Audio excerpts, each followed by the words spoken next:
欢迎回来，新闻大白话。我们马上来关注一下这个俄乌的状况哦。现在是不是泽伦斯基玩完了？因为看起来俄罗斯加大进攻的力道哦，不仅是这个库斯克又拿回了500平方公里的土地啊，乌东又占了1600平方公里哦，所以哇，这样加起来2000多平方公里哦。所以这段期间，光是9月1号到11月底这2个月，就这样拿下这么多的土地哦，所以看起来真的是对于乌克兰来说真的是很逆风盘。那所以现在目前乌克兰里面的士兵气势非常的低落。那他们讲说看到了俄罗斯不断在占领土地哦，但是他们说战局很令人沮丧，因为他们被下令说必须坚守到川普上台，不许撤，所以他们现在就是死守在那一边哦。那看起来，也是挺沮丧。难怪昨天不是有传出说有20万逃兵这个消息嘛？那真的是对于乌克兰来说，现在不得不战下去，不得不撑下去哦。明明看起来这个战局并不是站在赢面。那泽伦斯基现在对外的讲法，他是说坦言乌军现在没有办法用武力来夺回所有的失土哦，包含了2014年的克里米亚，但是他说现在要透过外交来争取恢复领土的完整，那恐怕机会就更渺茫了，因为在外交的这个场合上面，到底谁会这样子帮他替你说话，然后去跟俄罗斯讨土地呢？恐怕不见得真的有这样子的角色出现哦。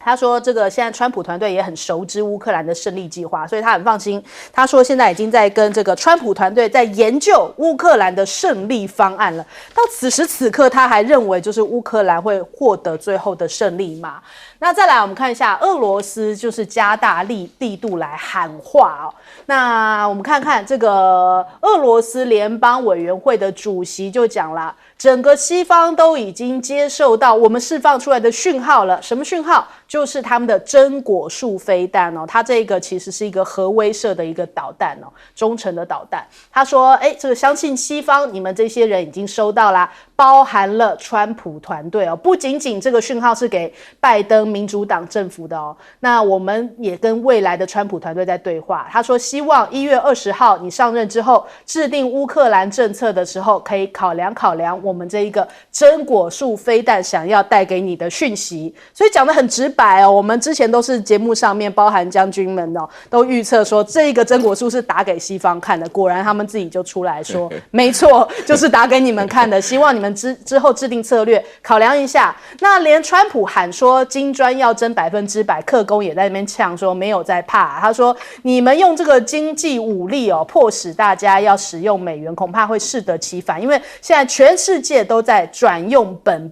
本国货币来进行交易，甚至扎哈罗娃还讽刺了拜登哦，因为他看到了特赦这个杭特拜登的事情嘛，就说杭特说要用毕生精力去帮助毒瘾患者，先从帮助泽伦斯基开始吧，因为泽伦斯基有很强的瘾哦，既是来自毒品，也是来自拜登家族，对于拜登家族的依赖感呐。那还有这个伊朗现在也要这个伊朗的总统哦，也要跟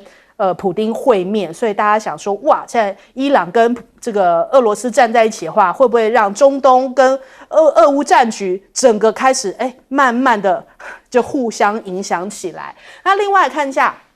拜登又加码哦，就说要军援乌克兰236亿哦，也包含了反步兵地雷哦。这之前大家有很大的争议，就说这恐怕会让一些平民哦不小心踩到，会造成一些人权上面让不小心丧生啊。这其实危险性非常的高。但是现在拜登真的已经是脱缰的野马，就好像什么不可以做的事情都要在这个下台之前全部都这样子一股脑把它通通梭哈出去哦。那肖兹在这个时间点也突然去到了乌克兰，说要军援这个220亿。那为什么不肯让这场战争停呢？这个报道可能可以给我们答案，就是2023年武器销售增加了4.2%，是全球的这个100大军备制造商发大财啊，突破了6320亿元。那其中美国的军工复合体更是这个发财中的发财，他们年增了2.5%，这2.5%很少吗？不少换算成钱很多呢。换算成钱的话是3170亿美元，占了全球军武销售的半数。所以是不是美国不愿意让战争停的原因就在这里？我们来问一下帅将军怎么看？这个讲起来更可恶，你以为是美国军工复合体在大量制造新的武器吗？他在清库存啊。火山地雷是多少年前的东西？今天占着仓库一大堆位，卖出去就卖出去了。他还腾出他的库房来。我们上次汉光演习那几发托式飞弹，没有一发飞到300公尺以外的，打出去就下来了。菲律宾买了海马4，试射失败了，对不对？靠库存就发了。鱼叉飞弹是他海军第一代的武器，这些东西发的财，道德吗？一点商业道德都没有。你是做的新武器，我买没话讲，是清库存呐。第二个，我跟你讲。欧洲的历史你们去看一下，每个国家的疆界移动得很频繁呐。乌克兰的西边乌西以前是波兰的，波兰又让给德国，德国又让过来，他们是一战争完了，列强之间就在把你瓜分掉了。所以你轮车世界还在寄望外交，我跟你讲死得更惨呐。外交磋商的结果可能俄罗斯说好吧，你波兰你不要跟我敌对了，我把乌克兰的西边的土地给你，对，然后我这边把乌东拿了，你乌克兰变成3分天下，对，你更惨啊！你如果直接跟俄罗斯谈，你还保持2/3，你要这样交到外交去，就容易被卖掉了嘛。你把以前的历史看看，对，波兰难道这里你没兴趣吗？波兰以前占领过啊，对不对？你再往前面看，匈牙利、立陶宛都在这个地方。这个国土疆界变来变去的，所以外交你更没有说话权呢。你以为现在欧盟喜欢你啊、爱你啊？这个到分疆裂土的时候，就算利益的啦。大国让什么，小国要什么，就在那里分嘛。所以你想把那个当成胜利的，我觉得你比你打仗签合约还要下场还要惨呢。所以这个东西啊，很多现在的政治人物啊，也不读历史，也不读书。也不看战略态势，你像我们现在连军校都不教近代史。我跟你讲，我们今天能够判断很多东西啊，是拿以前的战争的战史的例证，在这个地形上发生什么东西，我们可以推测。为什么我们很早以前就2年半以前我就讲俄罗斯的战略目标是乌东，对不对？绝对不是前面那一点点，这个东西可以看得出来嘛。战争是为自己最大利益而付出的代价，战争代价很严重啊，人命、财产、物质，那个消耗是，那一定有更高的利润跟利益嘛。所以这个问题啊，我讲大家看不，绝对不要忘历史的规则，历史的原则不会变的，人会变，但是历史不会变。你人性走到那一步就是这样。所以今天我讲轮车司机的问题啊，我们再看战史。打到现在这个样子啊，崩盘可能是一夕之间。这个很多战争打到最后，这节骨眼的时候，突然一下崩溃，是吧？逃兵，逃兵是代表什么？你已经命令下不去了，军纪管不住了，老百姓跟军人不想打了。所以这个轮车司机现在是陷入空前的危机哦，因为他能维系到，就是说我高价的44680元的欧元的待遇，现在人命更要紧了，因为几个包围口都快要封底了，你再不走就死路一条。所以你看俄罗斯为什么最近拼命推呢？在谈判桌上我已经线画到哪里就是我的嘛。所以泽连斯基现在是蛮悲哀的了，欧盟也拿不出什么力量，美国现在拜登也到了尾声了，3亿8亿，我跟你讲，那3亿8亿10亿根本是在军火市场来讲，除了买库存品没有别的东西。好，来请教赖老师。乌克兰的土地确实在乌东地区是一片一片的在流失了哈，像在卢甘斯克，也就是比它北边顿涅茨克的北边的卢甘斯克，只差5个村落，不是5个城市，5个村落，那整个这个俄国就整个都拿下来了。他原本的特别军事行动就是把他掌控的这4个新加入的州他们本身的传统的疆域全部都拿下来。那现在目前来讲，卢甘斯克是拿得最完整的，几乎100%要拿下来，只剩已经拿到90%几了。顿涅茨克的话40几快到50，也在往前推了。如果红军城打下来的话，那就更往前推，一下子可能整个顿涅茨克也可以拿下一大半也就是说剩下的就是少数的，那就再往扎波罗热跟这个赫尔松这个地区整个都围起来。所以对乌军来说的话，他的情况是越来越恶化了。所以刚刚有谈到就是他们的士气是越来越低，逃兵的逃兵，而且呢是整建制的消失了。那为什么会整建制的消失？就是部队长不打了嘛，对，集体逃亡，集体逃亡了嘛，就地解散嘛，开玩笑，大家都跑掉了嘛。这个就是已经打到前线的时候，这些军人他化整为零了，就说那就解散了，大家换了便服就走了，那也不敢回家，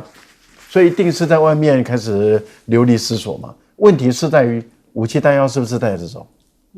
那未来会成为一股土匪一股匪有武装力量的匪如果他们把这些传统的兵器都把它藏起来，以后拿来用，那不得了所以其实我们最怕的就是战争战到最后整个溃退了以后溃败了以后，这些部队成为流匪，他们拥有武装部队，他们到最后打家决策那就麻烦了，或者是形成一个帮派，形成一股势力，我觉得这个就是一个最大的麻烦。所以泽连斯基简直是在玩笑，在儿戏。一个演员，一个国家就让一个演员来当一个国家的领导人，拿了一个所谓的胜利计划到处兜售，兜完了以后大家看的都是笑话，因为原来他的胜利计划就是一个笑话。等到公布出来以后，每个人一听，这个怎么可能会胜利嘛？这个怎么可能会是一个计划嘛？结果没有一个国家的领袖，不管是拜登、川普或是任何一个国家领袖，对他所兜售的那个所谓的胜利计划都嗤之以鼻。现在好了，他愿意谈了。当初说我们一定用武力收回克里米亚半岛，还不只是这4个州连克里米亚半岛都用武力收回。现在呢，说愿意用谈判。俄国如果要坐到谈判桌，他要的这个更多了。他就是要用谈判桌来拿下更大块的土地，而不是用武力打下来的。我们看着办，在谈判的时候，俄国会不会要割更大的地？好，请教苑老师。我们大家都知道在战场上得不到的，休想在谈判桌上得到。这个道理的话呢，所有人都懂虽然很多伟人都讲过这句话，但是呢，现在呢，整个俄乌之间的冲突呢，发展的趋势呢非常明显。首先呢，就是普丁的策略呢，就是加强攻势。这个加强攻势的话呢，在境内的话呢，就是库尔斯克的部分呢，就是慢慢的围歼它，然后呢牵制它，然后在乌东的地区的话呢，有关于顿巴斯地区的话呢，大部分的话呢，已经并吞的区域，再加上克里米亚最近呢要办克里米亚回归俄国领土10周年纪念，所以说这个里面已经说明一切。那俄国的态度的话非常明显。这个瘦死的骆驼比马大。虽然俄乌冲突的过程当中对俄罗斯的消耗非常大，但是俄罗斯非常懂得这个策略的运用。这个策略的应用的话呢，所有人都懂，就泽连斯基一个人不太懂所以他基本上的话呢，完全指望拜登。拜登非常坏简直恶毒到极点对不对？他提供了这个长城的这个飞弹300公里的然后呢就直接攻到了这个阿克塔格姆，就直接攻击到这个俄罗斯本土，提供地雷这是最无耻的武器就是平民一切的炸伤提供钱所以在这种情况下，然后最严重的是剩下没有几天了，拜登没有几天的话呢，干了一大堆事情嘴巴里讲的说那个儿子杭特拜登的话呢，绝对不会用特权来赦免他。对，现在基本上赦免了，赦免以后呢，我觉得扎哈罗娃讲的这句话非常有道理，因为我昨天仔细看的时候，觉得非常不可以理解你自己嘴巴说的话，言之凿凿，然后说反悔就反悔，而且看那两个人眼光因为那个杭特拜登是在瞪着好像全世界一样，狠得不得了的样子。你哪有资格呢？对不对？我第一次的话呢，大家传来杭特的影片，我以为人家传来的 A 片，这搞不清楚，原来主角这么有名。后来大家发觉一个非常严重的事情，他居然自己还表达心愿，说自己心智薄弱要鼓励掌握这个机会，要带领所有的有瘾君子的人然后呢来恢复，不要受到这个毒瘾的干扰。扎哈罗娃就讲了，你美国本身来讲，那有资格讲这种有道德制高点的话，你根本就是胡扯嘛，根本就乱扯一大堆。那你现在这种情况下，那我觉得说这个里头有关于说为什么这一场战争冲突不会停下来，讲到军工复合体的这一句话，我希望我们有机会翻译成英文，讲给所有在台湾的美国人听，直接写信给 ICRT，求证是不是真的。因为我觉得这件事情对于道德的标准的轮上来讲，已经到了极致。这跟我学的，我从小我读的是东海大学，是美国人在台湾办的 Liberal Arts College 所以我在那边话呢，我跟着美国人接触一直觉得说，美国有基督教的信仰，美国有道德的崇高的条例，美国有自己的商业精神，美国有自己的契约精神。那这个的话呢，为了赚钱的事情，不惜让战争延续下去，这个是何等的卑劣我觉得应该翻译成英文，叫艾斯雅蒂做个回答。好，我们先休息一下，广告之后马上回来。你想。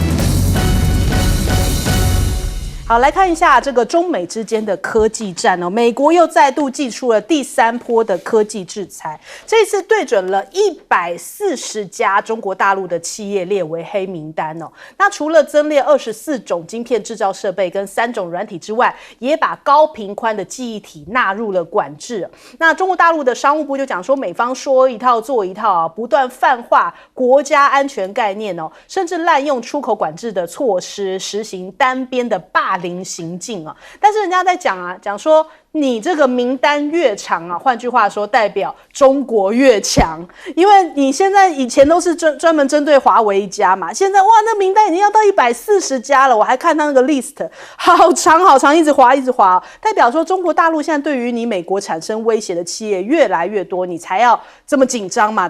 都要限制它嘛。那你看5年前华为遭遇到的问题其实现在中国大陆的这些国内公司也陆续面对到。那现在呢，华为在前面等于说做个示范，在前面披荆斩棘照样现在活过来了，甚至他们讲的说这个自己还超越了自己还甚至让这个苹果都受到了影响。5年之后的今天，大家也不必再恐慌，就是华为给了中国大陆一个底气，就是示范给所有接下来可能会被制裁到的企业看。那他们讲说，名单越长就是中国越强，要团结一切的力量，这是中美科技战的上甘岭战役那这个其实也反映到一个事情，就是美国他们自己的晶片业真的是受到影响。12月1号一个震撼性的这个消息，就是 Intel 的执行长突然宣布退休那现在内幕出来了，原来他是被退休，因为他这5年的振兴计划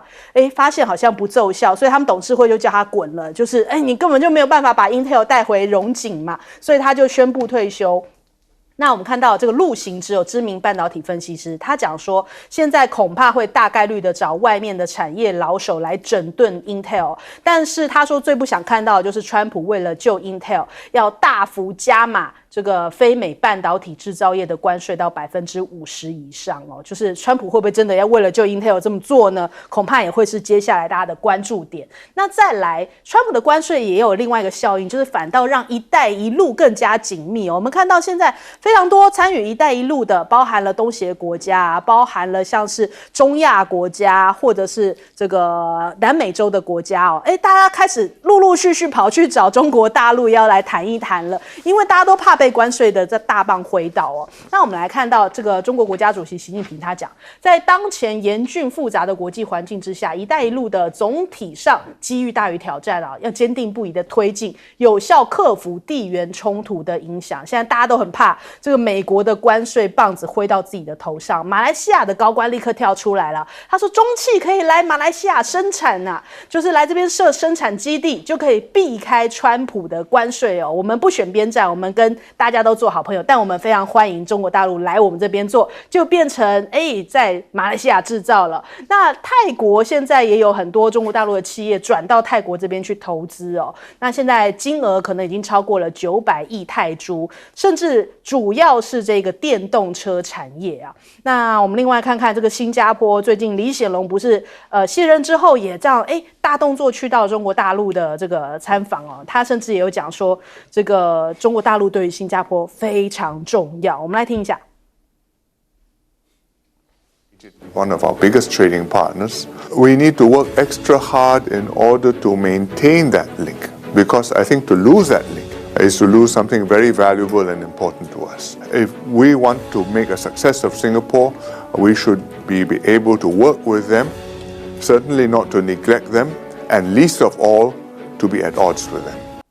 对，所以中美这场这个竞争哦，真的像是两个大象在打架一样，其他小国家就是在夹缝中求生哦。那你看，连德国的外长哦都特别跑到了中国大陆来，为着电动车的事情而来。那你看到王毅提到，希望德方欧洲哦能够理性看待中国的发展，采取积极务实的对华政策。他们说将会就这个电动车反补贴的问题继续来寻求双方都能够接受解决的方案。的确，像中国大陆电动车哦，在全球的市占已经冲到了76%哦，所以这一棒如果挥下去，挥在这个能源车上面，可能相关的产业链、相关生产的国家也都会受到影响。那现在美国他自己本身因为竞争不过，福特汽车也是在大规模在欧洲裁员了4000人，那甚至还有这个斯特兰提斯哦，他们的 CEO 也宣布辞职，可能也是因为这样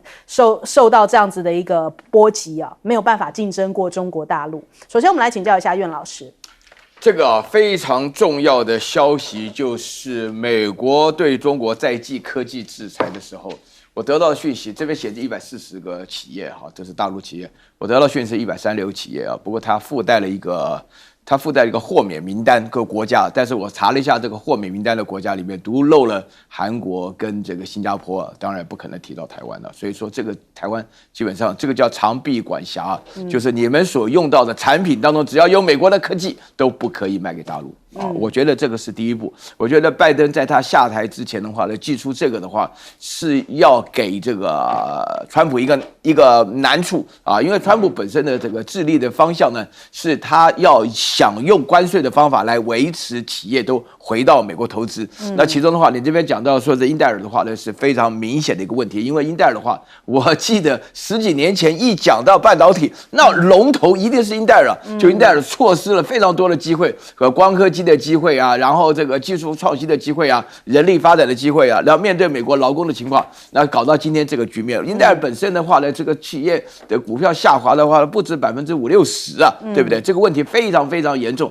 那现在的话呢，就是美国要不要保障英戴尔，用关税来保障？但是我觉得“一带一路”当中呢，大家看得非常清楚，因为我觉得这个李显龙讲得非常清楚。我一听李显龙讲话，就是所谓的对外的政策就是2个原则，一个是理性，另外是一致性。李显龙讲的话呢，就是说，那我们现在为世界的大国当中，美国分裂的不得了啊，美国分裂的不得了，就是说是讲到民主党跟共和党，讲到川普跟拜登，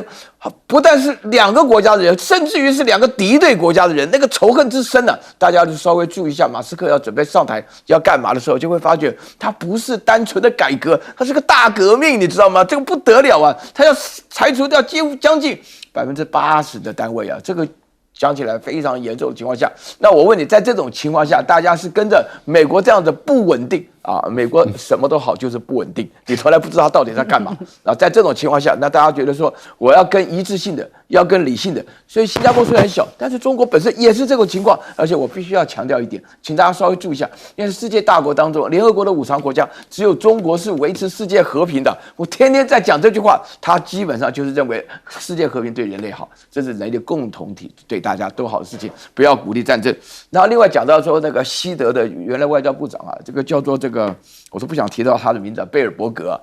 这个基本上绿党人他原来是跳弹簧床的，你知道，他根本就是个运动员了。现在突然摇身一变成了德国这么大的国家外交部长，闹的笑话非常多啊。在整个议会当德国议会当中，就真的他鼻子骂，他根本就在外头闹笑话的。他曾经说过，他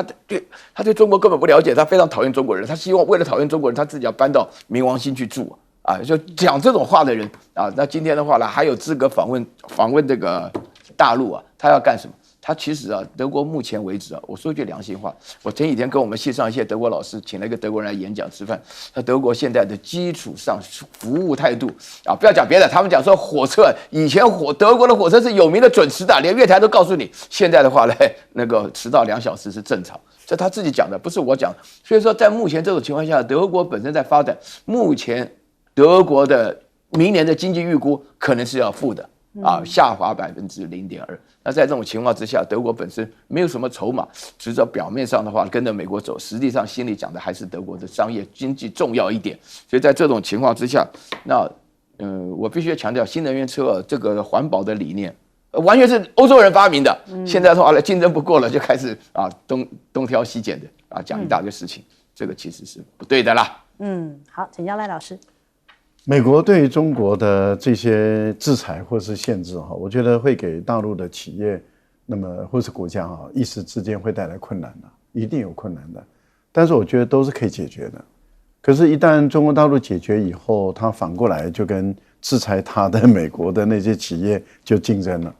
所以我们看到最后，美国的企业它这个竞争失败了，它慢慢的萎缩倒了，就慢慢的变小了。所以你会看他们的 CEO 就一直换来换去，英特尔也是啊，美光也是。对，也就是说，你越是制裁没有关系啊。那中国大陆一旦把问题解决了，因为科学的东西都能够解决。科学的东西只是说你走得快，但并不表示说你永远会快，因为它有一个极限嘛。你到了那个极限以后，你就再走不动了。就好像奈米就是摩尔定理嘛。你到了那个极限你就走不动了。所以台积电说我还能够领先大陆3到5年，但大家都知道，到第5年以后呢，最晚到5年了，然后呢，你摩尔定理到底了，你就再也走不下去了。那这个时候它赶上来了，你怎么办？所以我觉得这个是一个简单的一个问题，但是我觉得大陆来说它是可以解决的。而你美国越限制，大陆解决的速度越快，力量越集中。一旦它解决，它一定跟你竞争，而且直接把你打趴，这个很简单。大陆这一次习近平主持的"一带一路"的是第4次的会议，而这个会议他们做了一个总体的评估，总体评估还是好的，但是有面临一些问题。这一次有谈到了一些地缘政治的问题，地缘政治问题，例如说在巴基斯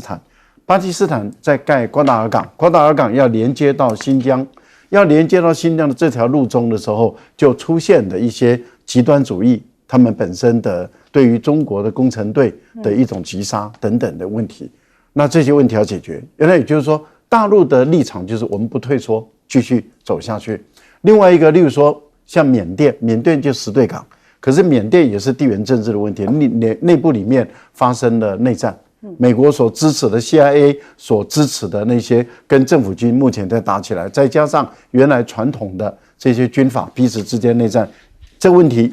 在不在？在，要不要解决？要。所以王毅他提出来的就是成立安保公司，我觉得这是正确的一个方向。也就是说，这个方法是对的。为什么？因为你用军队过去的话，那基本上来讲涉及到国家主权的问题。可是你如果组织安保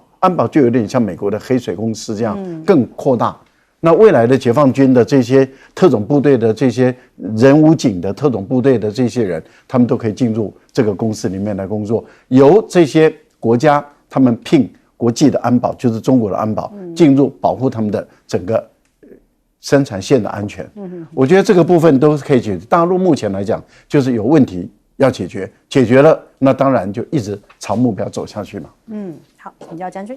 这个美国这种搞法，全世界都陷入一个经济上的一个恐慌。对，因为太不确定。因为以前的生产链跟生产结构跟这个销售链是以前你美国定下来的行动规则，我们照了那样走，今天你就把它破坏了。那美国每一个国家都在想，我下面怎么办？现在是这个状况。其实中国大陆很早就看出这个趋势了。为什么"一带一路"？我们以前以为"一带一路"是走印度洋到欧洲嘛，你现在南美洲也开始了，或这就在寻找自己的市场，来寻找自己的资源来源。我跟你讲，这个什么3奈米、2奈米、1奈米半了，就跟赖老师讲的，已经走到极点了。我看中国大陆已经在走，我根本不走这个思维路线，跟他军武科技一样，我不走这个路线，我另外另辟蹊径。而且现在所有电动东西、无人东西啊，用的晶片很多啊，一部车子上千片啊，那都是成熟产品啊，28奈米的，那个才是商业上的重点啊。你那个2奈米、3奈米是小一点的，是可能军武科技用得到，其他不见得要用到。你手机再怎么样又怎样呢？对不对？现在的 AI 已经，我讲，我们这个老头子都学不完了，不知道怎么玩了。所以这个问题它有一定的限制。第二个，你这种加关税啊，你川普第1年可能获利，往后你通货膨胀，老百姓是不是还这样支持你呢？因为通货膨胀是老百姓最切身的感受嘛。你今天昨天买菜100块钱美金，你今天买菜200美金，你心里想怎么想？美国他们自己内部也很恐慌，当然恐慌嘛。波音换老板，英特尔换老板，还有一个什么斯特兰提示啊，通通在换老板，这是大企业啊，怎么样玩不下去嘛？所以你英特尔也有高科技啊，问题是制造业不在你手上，我制造业可以把价钱削少一点，还是推销出去啊？你高科技卖给谁呀？我不用你的嘛。所以中国大陆现在面是短空长多啊。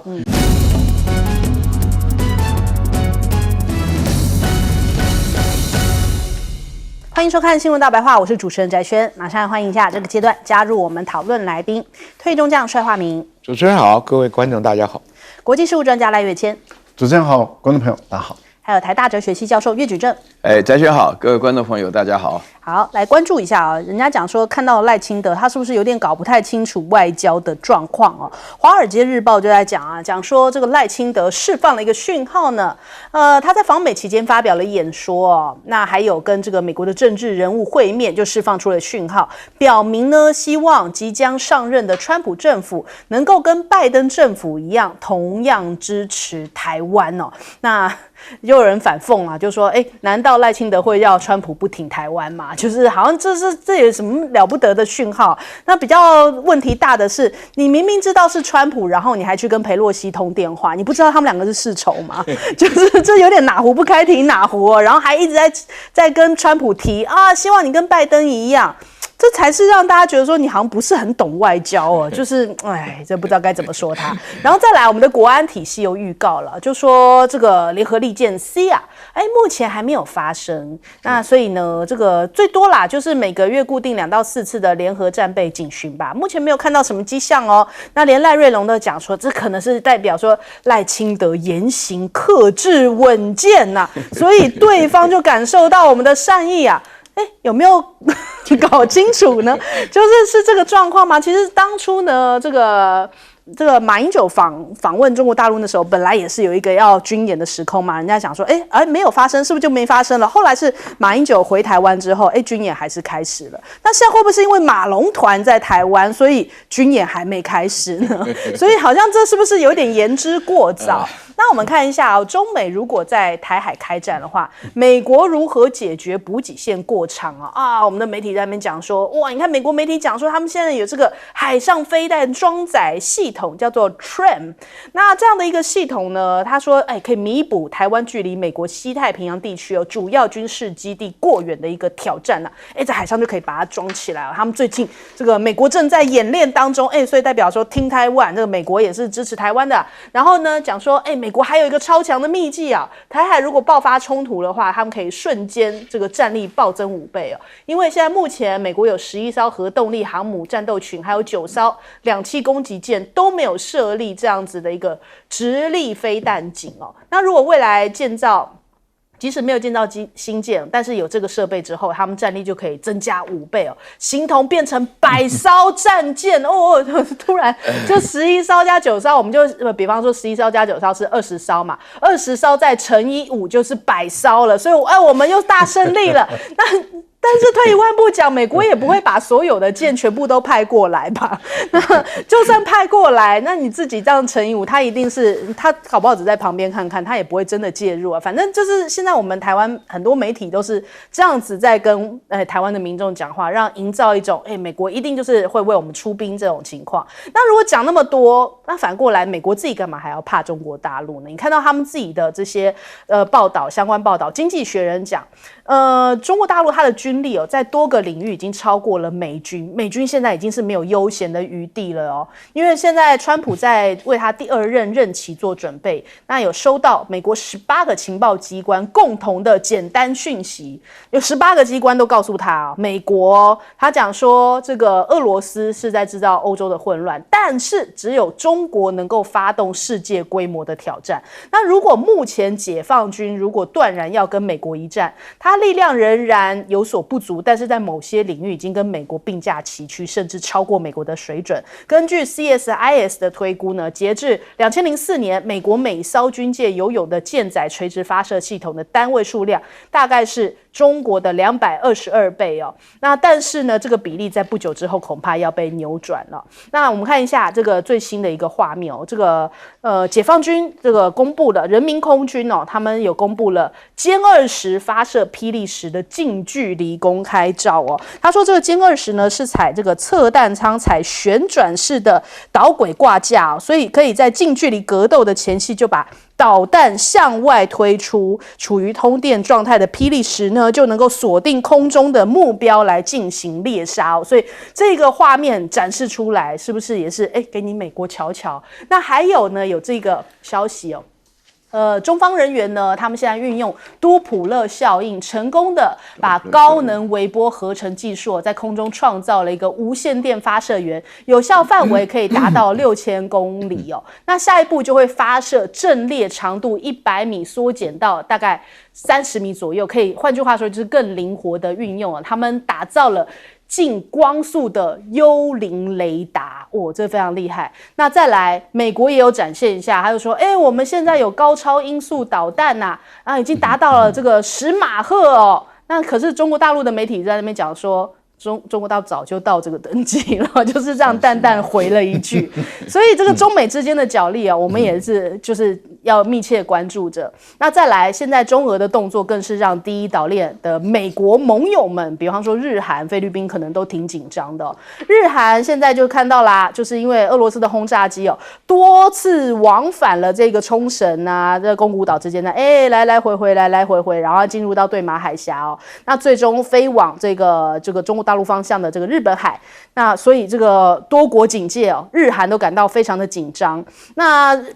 日本的防卫省他们讲说，他们赶快派出战斗机紧急升空应对哦，进行必要的拦截跟监控。还除此之外，俄罗斯的潜舰也航行到南海了，所以这个菲律宾的军舰，他们现在也赶紧在这个关注这件事情。小马可是就说，令人非常的担忧哦。所以当中俄联手的话，美国真的来得及应付嘛？首先我们来问一下帅将军怎么看？首先我讲赖清德这个事啊，他其实应该听听驻美大使的建议吧。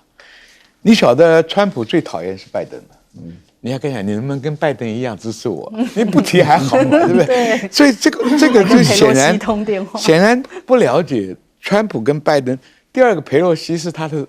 川普的死敌啊，你跟他通电话，你不打还好，打了你晓得川普心里面怎么想。这是第一个，就是说他对美国的巡视完全是处于一个无知的状态。你问问国民党这些外交官都能够猜得出来嘛？对。第二个，刚刚讲那个军备问题啊，为什么日韩都很紧张啊？而且美国的这个，我早就讲过，赖清德出访不会有利剑逼。我在记得在你们台上也讲过，我说不会有大军演，因为美国已经把赖清德的规格降到檀香山到关岛了嘛，没有必要再来示威。第二个讲军备问题啊，日本、韩国跟很多国家为什么担心？因为很清楚，川普的想法就不想在全世界管闲事了，他的海外兵力他不可能再扩张，他还要收缩。那为什么他 Great Again 主要是把美国的经济在全世界争经济的霸权，什么科技战呢、金融战呢一大堆啊，这个逼着各国交保护费，就是开源节流的一个大原则，我们看得很清楚了。节流，马斯克又要裁这个裁那个，对不对？要政府变小政府啊，这个免税，他哪来这么多钱？他一定要从保护费跟开源节流上着手。所以你再看美国的军备，美国的军备啊，凭良心讲，现在已经落后中国大陆很多。那么刚刚讲的这个小的地方来看，你说航母要带很多的洲际飞弹，因为航母已经不敢逼近到2000公里以内了嘛，都在3000公里以外，至少是要用中程弹道飞弹。那航母上的甲板面积是寸土必争啊，要放飞机，又很多操作人员，你是不是要把它开肠破肚，把这个7、8米高的这个导弹装在他肚子里了？不可能嘛！所以这个话这是鬼扯嘛！航母的跑道已经是到，然后跑道以外还放了好多架飞机，哪里有空间给你放中程导弹呢？所以这个问题啊，简直叫鬼扯。第三个，中国大陆这个歼20，什么叫旋转式的导弹架？因为霹雳10是近距离对战，就已经类似以前的 dogfight。那这个近距离说几乎你没有逆中的必要了，没有逆中必要才能把机肚子两边的这个旋转式的这个导弹架伸出来。因为空对空的短程的飞弹体积不大，弹身也很细，不是那种霹雳15那种长距离的，所以这个时候拿出来，我的飞弹能够它是转轮架，跟那个左轮手枪一样嘛，一发一发就接得了。这个时候它的竞争搏斗的能力就很强了。因为你其他的隐身飞机，如果说从机舱里面一发一发掉下来了，那个速度比不上转轮的。所以这个它的空战能力比较强。第三个，发展飞机、发展飞弹，一定要有强大的风洞。因为现在的动不动导弹都要5马赫、10马赫到20马赫，美国到现在才建10马赫。因为美国真正的短板就是它所有的拦截的这个反舰飞弹、反导弹的飞弹呢，都只有5马赫以下的速度，你没办法去拦人家18马赫的速度，所以它必须要赶快做一个10马赫的这个风洞，让它的导弹能够提升它的速度，你才能够拦截嘛。所以中国大陆就笑了，我30马赫的风洞都做过了，你现在才开始搞，所以这也就是美国的超音速导弹飞弹呢，落后中国大陆很多年，现在才想到急起直追，那你还有的时间，还要花时间来搞。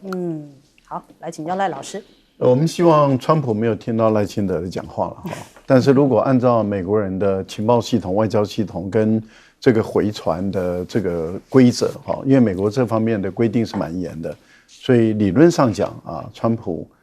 的旁边的人应该已经有听到了啊，很有可能已经有在这个川普耳朵里面摇一摇小耳朵了。赖清德到这时候都还不懂得转向，他还要哪壶不开提哪壶。我觉得他不懂外交，然后要装得很懂。那不懂又要装得很懂，所以才会出这么大的纰漏。这个纰漏其实是出的蛮大的，因为川普还没上任，你已经先得罪他了，因为你先评估说川普是不会支持台湾的，对，这是你的首先的评估嘛。接着你就希望他像拜登一样，那川普跟拜登是死对头啊。对，川普认为拜登的外交政策都是错误的。我想《纽约时报》观众朋友，你们去看一下今天的《纽约时报》就专门，昨天的《纽约时报》就专门来谈川普认为拜登的外交政策都是错误的。那因此，可是《纽约时报》的结论是认为说，川普还是会被拜登带着走的，他是这样逻辑。但是，川普是认为拜登的外交政策错的，你还要川普是学拜登，那这个川普听起来当然恼火嘛。还没上任，你已经认为我不会支持台湾，这第一个。你评估。第二个，你要我跟拜登学，你算老几啊？拜登算老几啊？那这样的一个情形，你想想看，这是不是严重失言？很严重这是非常严肃的外交上的一个问题，因为你是台湾最高的领导人你今天就犯了这么大的错误，你怎么要以谢国人啊？你要怎么样去自己去跟台湾的老百姓这个谢罪啊？我觉得这是很严肃的问题。第二个，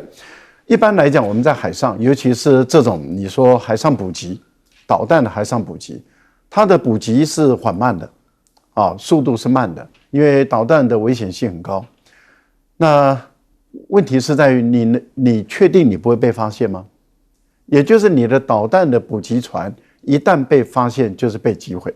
这个就是我们在海军最常用的，就是发现即摧毁的意思嘛。好，那你航母战斗群来了，刚刚帅大将军已经告诉我们说，你航母战斗群来了，那大陆早就建立起区域拒止的能力了，现在已经把它的军事卫星也好，它的这个轰6K 的延伸能力更往前延伸的话，它的区域拒止已经在往前走了。那你美国的航母赶过来，鬼才相信呢。美国的自己每一次南部战区在演练的时候，美国的航母都躲到哪里去？尤其是南部战区在实弹演练，讲一下这个有关于歼20为什么这一次它的设计会给大家看，然后那么重要。刚刚这个帅将军讲的它是滚动式的，其实一般来说这种隐身战机它的导弹是藏在机腹，它发射的时候是直接放下来就直接飞，一般来讲弹头会往上跑，所以会打到自己。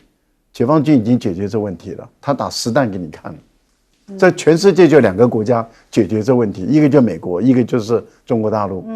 好，来请教苑老师。对，我稍微提一下这个赖清德这个讲这个话哈，底下有趣的是问号了，就说赖清德有可能要川普不挺台嘛？他其实这个问题问得非常难过，我看了非常难过。就是赖清德本身的话呢，所有的这个鸡蛋都放在一个篮子里头啊，就是要美国总统挺台。至于说他叫拜登还是叫川普，并不重要了，重要的是美国要挺台。如果美国不挺台的话呢，他基本上好像失去了一切的合法性的这种感觉。我觉得比较有趣的是那个郭瑞龙啊，他讲的话是更有趣的，就是说是这个从头到尾就是台湾的国安单位自编自导自演，说什么赖清德访问这个夏威夷的时候会出现什么联合利剑2024C 什么的，从头到然后结果没有还先射箭再画靶，说可能是什么叫做什么言行比较克制啊，或者怎么这方面这个稳健我差点讲嘛，稳健个什么呀稳健啊？因为实际上的话就是土啊，真的是非常土啊。这外交事务啊，这个我原来不好意思讲哈，就是外交事务的话呢，基本上大家就是没有尝试也要看电视啊，所以大家知道一下哈。我这边针对这个2件事情来强调一下哈，这个经济学人杂志上讲的那个 CSIS 里面所做的报道它里面的话呢，就是讲到说是在2004年开始的话，那大陆的发展，这个我算了一下，刚好这个2个10年之前，刚好是大陆明显他这边讲说可能有差过这么多的比例，但是经过这20年来的锻炼呢，到今天为止的话，我觉得。目前为止，我没有看到美国人有任何针对于珠海的航空展做出任何直接的评价。就美国人只要不说话的情况或者是说赞美的情况就是发觉大家之间的实力是在搏斗之间可以比较一下。虽然我本身就这个认知来讲不是什么军事专家不过呢，我必须要强调一下，为什么超高音速导弹的这个部分的发展呢？那中国明显的这个赢过美国，甚至连俄罗斯最近发布的一颗这个。叫做这个真果树的这个导弹然后乌克兰还说是这个洲际弹道导弹的这个过程当中，它最后落下的时间也到达25马赫，也到达了这个情况。就是说，这里面最重要的差别就是大陆很早就是在发展他们的风洞技术。我必须强调大陆除了传统的风洞技术里面可以到达30马赫的速度之外，还有各式各样的能源电池马赫什么的，跟发展的话呢，这一些情况来讲是做好了因应的准备。因为我觉得大家如果对历史有兴趣的话，那个大陆针对于钱学森回到中国1955年回来的时候呢，针对于有关是发展导弹还是要发展航空器的时候，做过一番辩论。后来这个钱学森讲说，发展航空器的话呢，需要涉及到发动机的部分；但发展导弹的部分的话呢，他比较有把握。所以大陆那个时候呢，基本上就是发展导弹。所以说是这个2弹1星的整个过程当中，其中就是包含导弹的发展。那到今天来讲的话，东风系列从东风1到东风的41甚至51里面的发展的计划的话呢，那到了东风41的话，就是有30马赫的速度。那这个的话是没有人目前技术没有人可以防范的。就是大概是这个样子。好，我们先休息一下，广告之后马上回来。